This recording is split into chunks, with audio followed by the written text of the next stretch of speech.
Hey guys, welcome back to my YouTube channel. For those of you who don't know me, I'm Delaney, and this past semester I took the class Writing as an Inquiry.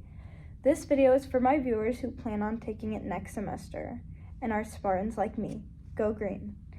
And over the course of the semester, we are expected to do 4 projects, including this one, and 3 reflections on the first 3 projects. So I'm going to tell you a little bit about me and how I learned about myself as a person and a writer. For the first project that we completed this semester, we made a reflective personal essay reflecting on the personal experiences with unlearning that we had through a 13 word essay. My essay was about how I struggled as a youngest child in my family, finding my own path and not just following in the footsteps of them. And to do this, I used stories from my life as evidence to support my claim. And in order to incorporate stories, I made sure to recount the events in chronological order in great detail, using plenty of imagery and describing my feelings and actions throughout, making sure that it aligns with my claim. And examples of this in my paper were, instead of just saying I reread my rejection letter from U of M, I wrote that I read it multiple times, hoping that I just misread the sour note before I truly fathomed the road that I planned on taking for so many years was blocked off for good. And instead of saying I was crying and my mom walked in on me, I said, when my mom came in the room and saw the salty tears falling down my face, her eyes started to water too. And for this project, I did not start in a very timely manner, and I was not able to complete a shitty first draft for the peer review. And because of this, I was not able to complete the whole process.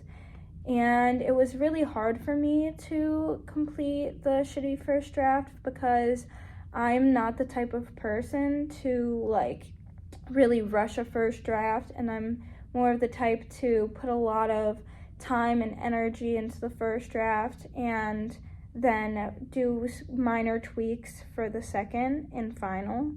So I learned that about myself while doing this.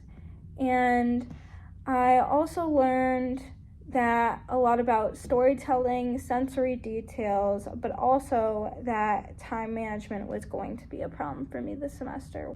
The first project focuses on creating infographics using research I conducted on the professional and disciplinary literacies of my future occupation based on my current major. My current major is applied engineering with a concentration in technical engineering. And because of this, I chose technical salesperson as the profession I was going to research. My claim was that the most important literacy for technical salespersons is to be able to understand a client's needs.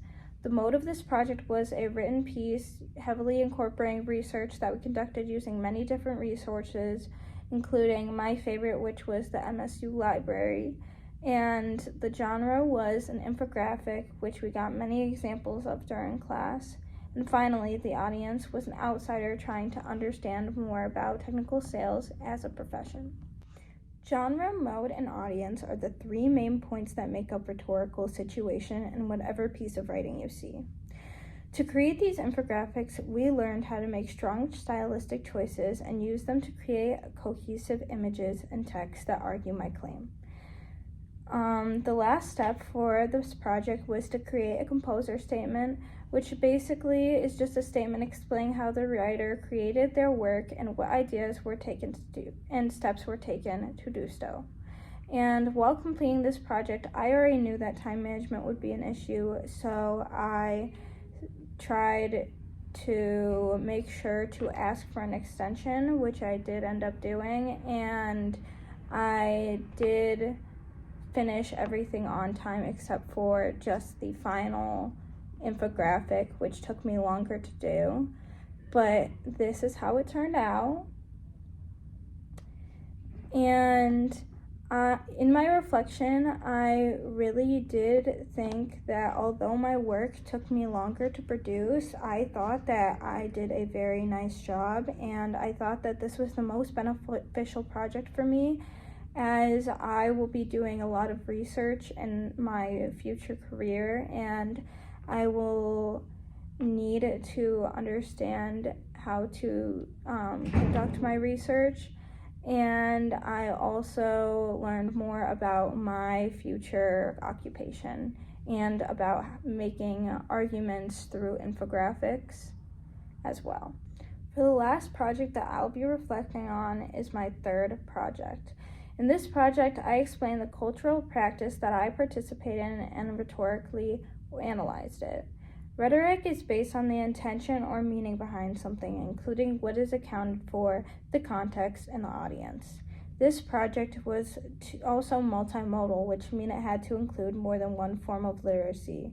For mine, I created a zine that included images and text to explain the practice that is altar serving, and I took part in this activity as a member in my Catholic Christian church. And I learned a lot of values from that practice, which I talked about in my rhetorical analysis. And to create this, I used a website which had many examples of zines to base off of, and I used my stylistic choices that I learned in Project 2. And this is how these turned out. The first thing in the top left corner is the front and back page of the zine, and then the next ones are the second, third, fourth, fifth, and sixth, seventh page. For this project, I had issues with time management again, because originally I was going to create a podcast and then I decided against it. And right before peer review, I got sick for a couple days and my energy was completely stifled, and I just was not able to finish in time along with my reflection. But while reflecting, I really wish I could have used my time wiser during this project, and I was having a hard time balancing all my classes, so unfortunately this one fell on the back burner. Even though it was late, I do still feel like my final product was informational and interesting overall, and a quality piece of work. To conclude my video, I just want to say that my journey learning about myself as a writer has taught me so much. Most importantly, I learned that I really need to use my time wiser, and I need to stick to a stricter schedule when I know I have to get a piece of writing done. And on the bright side, I learned so many more aspects of writing, like storytelling, design skills, and rhetoric. If I had any final advice to give someone taking this class, it would be to make sure to plan when you are going to allot time to work on your project and stick to it. And I would also tell them to make sure to use each project as an opportunity to really help you become a better writer instead of just doing the bare minimum. Thank you for joining me, and I wish you good luck in this class next year if you plan on taking it. I know you'll do great.